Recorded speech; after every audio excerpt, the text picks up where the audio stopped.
Hello, hello, hello again. I know all of you have been waiting on me to share the information that I found in reference to the funding options that the government was giving to small businesses in the wake of COVID-19 pandemic. I did find four of the loans on the SBA.gov website, that's the Small Business Administration.gov website, and also on the IRS.gov website.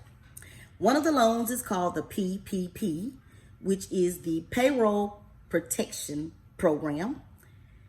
This loan is designed to provide a direct incentive to small businesses to retain their employees and keep their workers on the payroll. A certain percentage of these loans are forgiven as long as you retain these employees for at least 8 weeks after your first disbursement of funds have been issued. The money should be used for payroll, rent, business mortgages, and business utilities. So basically, the main overhead that you have to keep your business up and running. You will also have to provide them with your legal business name, your tax ID or employee identification number, all of your primary contact information, along with your average monthly payroll and how many employees that you have on your payroll. Now, if you are self-employed or a self-contractor and you do not have, well, some people do have contractors working under them, subcontractors, that they pay a 1099 miscellaneous form to. So that it's sort of like an employee, but it's not, because you are a contractor. So that's what a 1099 miss is. You can also apply if you're self-employed or self-employee or a self-contractor. You still have to show the same documentation though that a regular business has to show. You also have to make sure that as you are applying, you have to have been in business prior to February 15, 2020. If you have any employees that you've paid salaries to or any contractors that you gave 1099 miscellaneous to, that should be included in that application whenever you apply for it. Other documentation to substantiate the loan would be your 2019 IRS Form 1040 Schedule C, basically your tax return. That 1040 Schedule C is a list of all of your income and a list of all of your expenses, which shows what your bottom line net profit or net loss is for your business, which in turn rolls up to your 1040. You should show any invoices, any bank statements, any type of record keeping or bookkeeping that you do to prove that you are a legitimate business and that you were established before February 15, 2020. If you are a nonprofit organization, there is a Form 941 that you would have to provide. If you are a partnership, there is a Form K1 that you have to provide. If you are a former, there is a Schedule F that you will need to provide. If you are a corporation, whether it's an S corporation or a C corporation, you will also have to provide a Form 941. And basically this information you will have to provide for any of these loan applications. The other one that I found was called the EIDL, which that is an Economic Injury Disaster Loan Emergency Advance. This provides up to $10,000 worth of economic relief to small businesses that are currently experiencing temporary difficulties.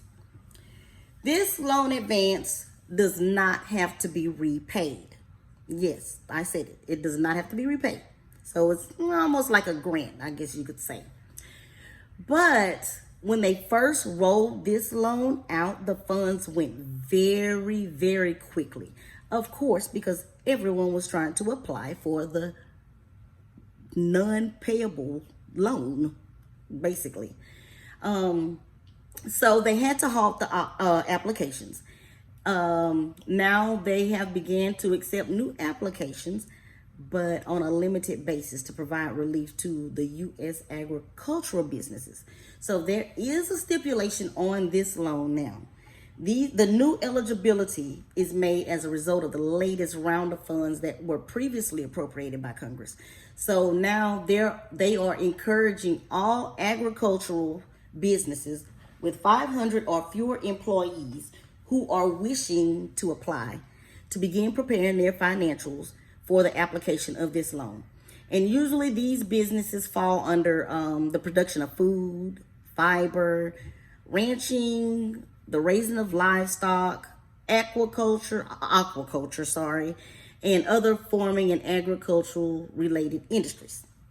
So that is the only stipulation that they have on that loan. It is not really open to any type of business now, only to the U.S. agricultural businesses that provide those resources that I just named. There is a third type of funding called the SBA debt relief. This set of funds are a part of an effort to assist in any debt or pre-existing debt that your company already had, or any pre-existing loans that your company had.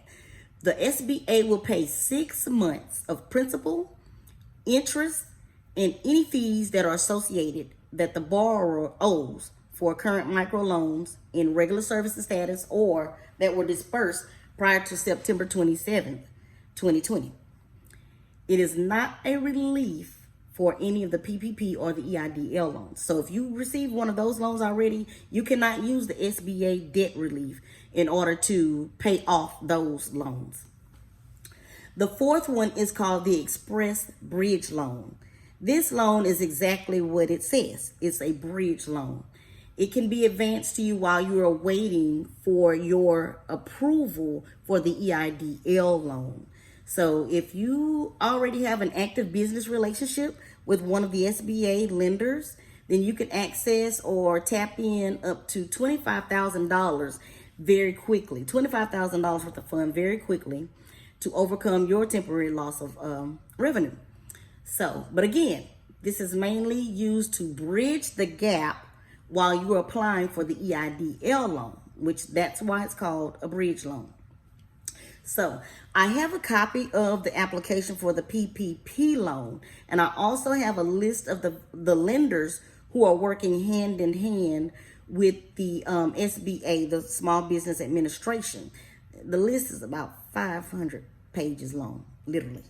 So, but this is nationwide. So that, I mean, it lists basically any fiduciary organization, which are banks or credit unions for each state, each city in each state. It's a whole comprised list of it. And if you'd like a copy of it, you can email me at pro_bizsolutions@outlook.com.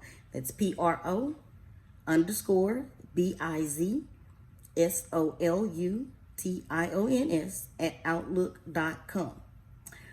Also, if you are in need or do not have the means to keep up with your bookkeeping or financials, I have the solution. And that's what I do. Professional business solutions. I have seen all too often where we have small businesses that are not keeping up with their bookkeeping properly. So I have an option for you. If you'd like to review that option, you can, again, email me at pro_bizsolutions@outlook.com. And if you have any further questions about these 4 funding options, if I have the information, I will share it with you. If I do not, I can find out for you. That's one thing I know. I know what I know, but I also know what I don't know. And if I don't know, I like to find out myself. So again, thank you for tuning in. I hope that this information helps you or someone that you may know. And if you have you want any further information, you're always welcome to go to the SBA.gov website or the IRS.gov website. I know a lot of times we like to Google things and it shows us all these different things, and you have all these middleman agents or middleman people out there that want you to go through them. But I get my information directly from updates that I receive from the IRS on a daily basis. I am a paid tax preparer, so I have a subscription to receive daily updates from the IRS on any subject or changes or whatever the case is out there that that can be informative to my clients. So again, thank you for tuning in. I hope this helps. Don't forget to subscribe to my channel and give me a thumbs up and share these videos. Thank you.